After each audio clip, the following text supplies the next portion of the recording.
செய்திகள் டாட்-இன் வாசகர்களுக்கு பெருங்குளம் ராமகிருஷ்ண ஜோசியரின் அன்பின் வணக்கங்கள். நிகழும் மங்களகரமான ஸ்வஸ்தி ஸ்ரீ விளம்பி வருடம் உத்தராயணம் வசந்த ருது சித்திரை மாதம் 1ஆம் நாள் அன்றைய தினம் 14 ஏப்ரல் 2018 சனிக்கிழமையும் கிருஷ்ண சதுர்தசியும் உத்திரட்டாதி நட்சத்திரமும் மாகேந்திர நாம யோகமும் கரஜீகரணமும் சித்தயோகமும் கூடிய சுபயோக சுபதினத்தில் உதயாதி காலை மணி 7:02க்கு ஸ்ரீ விளம்பி வருடமானது மேஷ லக்னத்தில் பிறக்கிறது. இனி 12 ராசிக்காரர்களுக்கான பொதுவான பலாபலன்களை பார்க்கலாம்.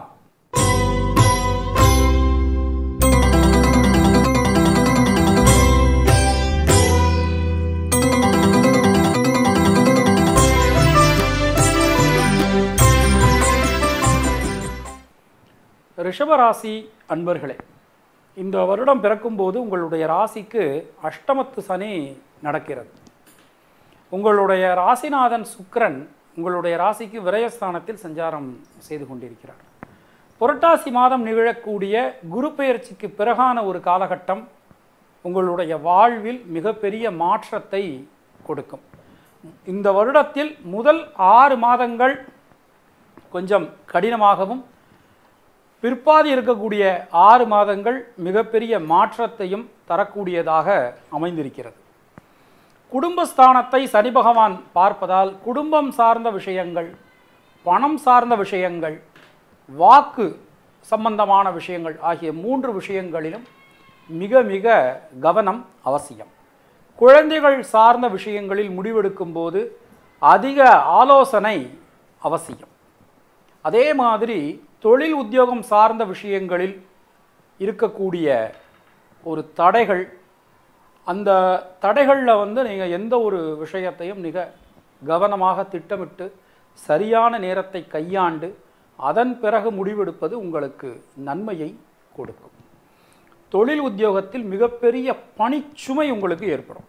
அதாவது மிக கடுமையான பணிச்சுமை, எல்லாருடைய வேலையும் நீங்கள் இழுத்து போட்டுன்னு செய்கிற மாதிரியான ஒரு சூழ்நிலை உங்களுக்கு ஏற்படலாம். வண்டி வாகனங்கள் பயன்படுத்தும் போது ரொம்ப ரொம்ப ஜாக்கிரதையாக பயன்படுத்தணும். சரியான நேரத்துக்கு சாப்பிடணும், சரியான நேரத்துக்கு தூங்கணும். அப்படி இல்லைன்னா உடல் ஆரோக்கியம் பாதிக்கப்படலாம். இந்த ராசியில் பிறந்த பெண்களுக்கு குடும்பம் சார்ந்த விஷயங்களில் ரொம்ப ரொம்ப ரொம்ப அட்ஜஸ்ட் பண்ணிட்டு போகணும். இல்லைன்னா குடும்பத்தில் சின்ன சின்ன குழப்பங்கள் நேரலாம். மாணக்கர்களை பொறுத்தவரை கல்வியில் அதிகமான முயற்சியும் சரியான நேரத்தை கடைபிடிப்பதும் சரியான திட்டமிடலும் அவசியம். இல்லைனா எதிர்பார்க்கக்கூடிய மதிப்பெண்கள் உங்களுக்கு கிடைக்காமல் போகலாம். தினசரி திருப்பாவை சொல்வதும் அருகில் இருக்கக்கூடிய பெருமாள் ஆலயத்திற்கு சென்று தாயாரை வணங்குவதும் உங்களுக்கு சிறந்த பரிகாரமாக அமைந்திருக்கும். உங்களுடைய அதிர்ஷ்டமான எண்கள் 2, 4, 6. அதிர்ஷ்டமான நிறம் வெள்ளை. மதிப்பெண்கள் அடிப்படையில் உங்கள் ராசிக்கு 70% நாம் நல்ல பலன்களை எதிர்பார்க்கலாம்.